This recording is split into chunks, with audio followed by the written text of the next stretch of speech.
നമസ്കാരം. മലയാളികൾക്ക് ഏറെ പ്രിയങ്കരിയായ നടിയാണ് സീമാജി നായർ. ജീവകാരുണ്യ പ്രവർത്തനങ്ങളിൽ സജീവമായ നടി ഇപ്പോൾ സീരിയലുകളിലാണ് അഭിനയിക്കുന്നതും.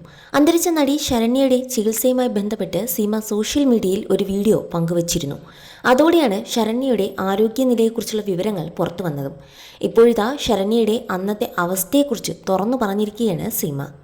അന്തരിച്ച നടി ശരണ്യയ്ക്ക് വേണ്ടി ചികിത്സാ ധനസഹായത്തിനു വേണ്ടി ഇറങ്ങിത്തിരിച്ചതോടെയാണ് ഞാൻ ജീവകാരുണ്യ പ്രവർത്തനങ്ങളിൽ സജീവമായത്. അതിനു മുൻപും ഇങ്ങനെയുള്ള പ്രവർത്തനങ്ങൾ ചെയ്യുമായിരുന്നു. തീരെ നിവൃത്തി ഇല്ലാതെ വന്നപ്പോഴാണ് ശരണ്യയ്ക്കായി സോഷ്യൽ മീഡിയയിൽ എത്തിയത്. അതിനു മുമ്പ് വരെ ഒരുപാട് ഓപ്പറേഷനുകൾ ശരണ്യ ചെയ്തിരുന്നു. ഓരോ ഓപ്പറേഷനും വേണ്ടിയും പണം കണ്ടെത്തുക എന്നത് വലിയ പ്രയാസം തന്നെയായിരുന്നു. സിനിമയിലെ സഹപ്രവർത്തകർ മരിക്കുമ്പോൾ ഞാൻ അനുശോചനം രേഖപ്പെടുത്തിയുള്ള കുറിപ്പുകൾ പോസ്റ്റ് ചെയ്യും. അതിനൊക്കെ ലഭിക്കുന്ന പ്രതികരണങ്ങൾ ഭീകരമാണ്. മരിച്ചവർക്ക് വേണ്ടി മമ്മൂട്ടിയും മോഹൻലാലും സഹായങ്ങളൊന്നും ചെയ്തില്ലേ, ആരും സഹായിച്ചില്ലേ എന്നൊക്കെയാണ് ചോദിക്കുന്നത്.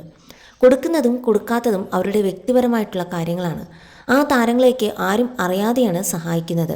അവർക്ക് സോഷ്യൽ മീഡിയയിൽ പോസ്റ്റ് ഇടാനൊന്നും കഴിയില്ല. ശരണ്യയുടെ കാര്യം സോഷ്യൽ മീഡിയയിൽ പങ്കുവെച്ചത് അമ്മയ്ക്ക് സഹിച്ചില്ലായിരുന്നു.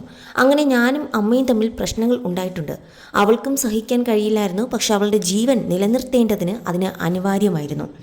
അവളുടെ അക്കൗണ്ട് വിവരങ്ങൾ വായിച്ചുകൊണ്ട് ഞാൻ ഒരു വീഡിയോ ചെയ്യുകയായിരുന്നു. ആ വീഡിയോയ്ക്ക് നല്ല റീച്ച് കിട്ടി. ഇതുവരെയായിട്ടും ശരണ്യയുടെ അമ്മയോട് എത്ര രൂപയാണ് കിട്ടിയതെന്ന് ഞാൻ അന്വേഷിച്ചിട്ടില്ല. ഞാൻ ആത്മാ സംഘടനയുടെ വൈസ് പ്രസിഡന്റ് ആയിരുന്ന സമയത്താണ് ശരണ്യയുടെ രോഗവിവരം അറിയുന്നത്. അങ്ങനെ അവളെ കാണാൻ പോയി. ശരണ്യ നല്ല പണമുള്ള വീട്ടിലെ കുട്ടിയാണ് എന്നാണ് കരുതിയത്. പക്ഷേ അവിടെ ചെന്നപ്പോഴാണ് ആ വീടിൻ്റെ യഥാർത്ഥ അവസ്ഥ എന്താണെന്ന് മനസ്സിലാക്കാൻ സാധിച്ചതും. 11ഓളം സർജറികൾ അന്ന് ചെയ്തിരുന്നു. എല്ലാ ചികിത്സയും ചെയ്തു. പക്ഷെ അവൾ ഞങ്ങളിൽ നിന്ന് പോയി. അവസാന നിമിഷം ഡോക്ടർ എന്നെയാണ് വിളിച്ചത്. ശരണ്യയുടെ അമ്മയെ വിവരം അറിയിക്കാൻ പറ്റിയില്ല, റൂമിലേക്ക് വരണം എന്ന് ഡോക്ടർ പറഞ്ഞു. ഞാൻ ചെല്ലുമ്പോൾ അവളെ തിരിച്ചു പിടിക്കാൻ ഡോക്ടർമാർ നെഞ്ചിൽ അമർത്തിക്കൊണ്ടിരിക്കുകയാണ്. അത് കഴിഞ്ഞ് ഡോക്ടർമാർ സോറി എന്ന് പറയുന്നതും എൻ്റെ അടുത്താണ്. അത്രയും കാലം ചേർത്ത് പിടിച്ചിരുന്ന മകളെ പോലെ കണ്ടിരുന്ന ശരണ്യ തന്നെ വിട്ട് പിരിഞ്ഞതെന്നും സീമാജി നായർ പറഞ്ഞു. 2021 ഓഗസ്റ്റ് 21 ശരണ്യ മരിച്ചത്. 35 വയസ്സിലായിരുന്നു മരണം.